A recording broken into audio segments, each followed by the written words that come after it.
Hey guys, Deslater Magic here, and it's time for a very interesting overlooked but awesome video. You know, that actually sounds wrong now that I've said it. It's not an overlooked but awesome video, it's a video about an overlooked but awesome card.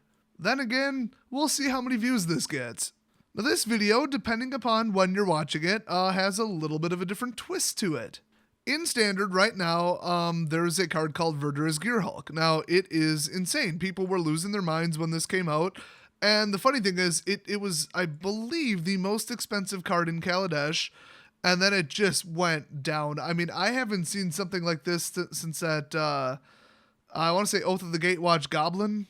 Might have been even earlier. It was like a goblin, and it looked just like the goblin that had just cycled out. And people were like, oh my god, it's that goblin again, that $20 goblin. And it just tanked. I mean, it just went straight down the toilet.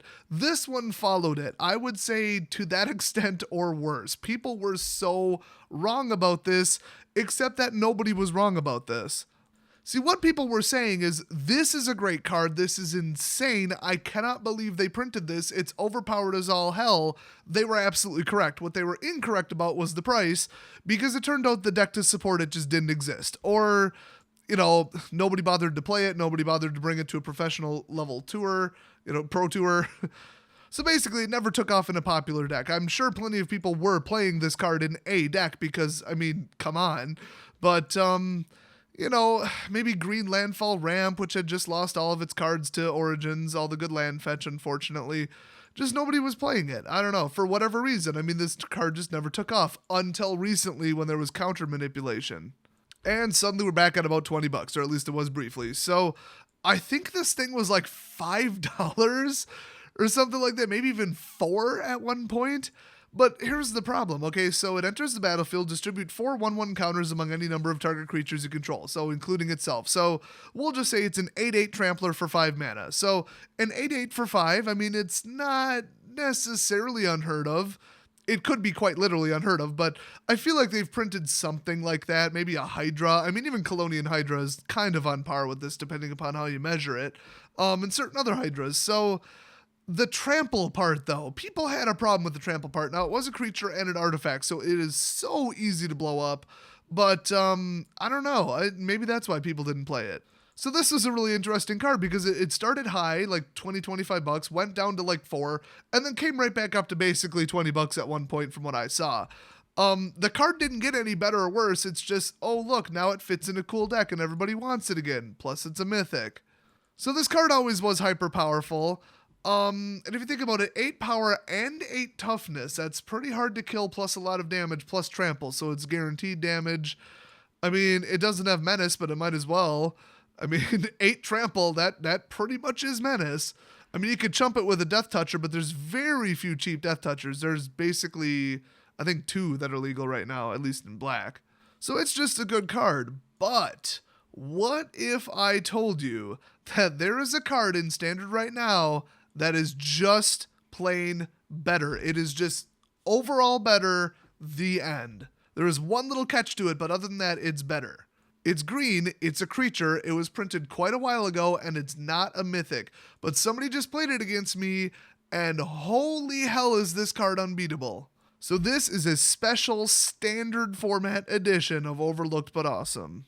Coming in at just below 50 cents a card is the arguably most powerful, most effective when you cross-index it with the cost of the casting creature in all of green.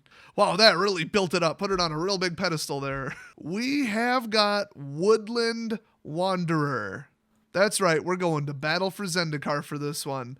Why was this not a big card when BFZ came out or anything else? It just wasn't the best in 3-color. Just 3-color in general wasn't the best.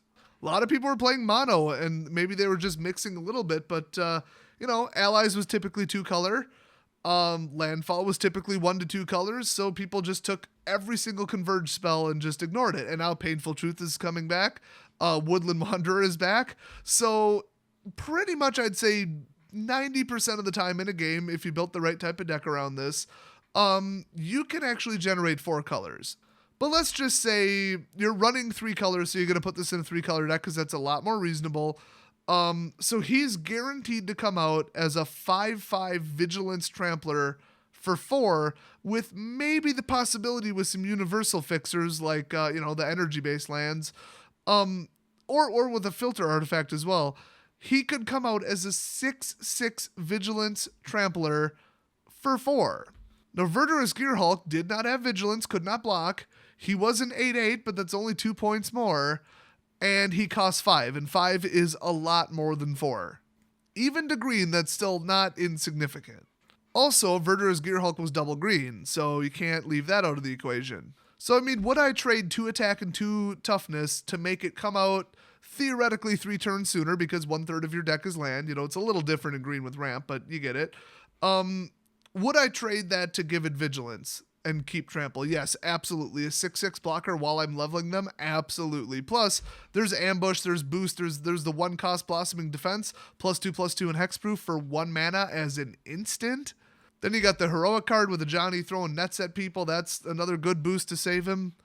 I would probably put Woodland in before Verdurous Gearhulk in a deck if the deck was running 3 or more colors, or was even remotely capable of generating multiple colors.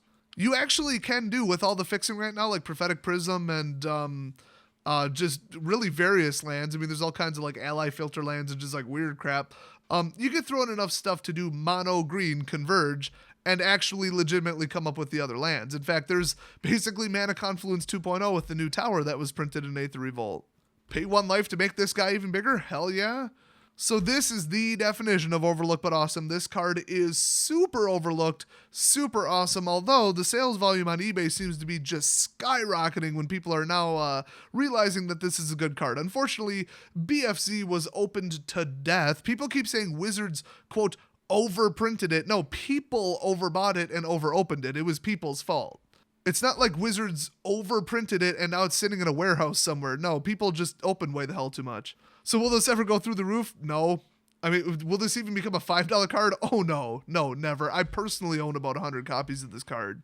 So if you're playing 3-colored and involves green, throw this in. I mean, a 4-cost creature is not unreasonable for a big bomb creature, and then it's basically a 6/6 Vigilance Trampler. I mean, you can't do much better than that. I can't really think of anything else. I mean, Plated Crusher is pretty amazing just because he can't be killed, but it's honestly no Gaia's Revenge, and we just lost that card. This card will quite literally run you over, and it's just barely within the reach of a Fatal Push, unfortunately, because it's 4 instead of 5, so okay, Verdurous Gearhulk's maybe in the sideboard, but keep in mind it's about $19.50 cheaper. Oh, FYI, each. It's about $19 cheaper each. Holy crap. Yeah, I'll shave $80 out of my deck, thank you. So do not neglect this card. I mean, some people, they make a mistake when they're in the Gather. They say, show me every creature that costs, 3, 4, or 5 that has an attack power above blah. And then obviously this has an attack power of 2, so they will not find it. Thus the overlooked part. So yeah, like I said, if you just saw this and you're like, yes, that totally goes in my deck, oh my gosh, pick it up, it's dirt cheap. Good news for you.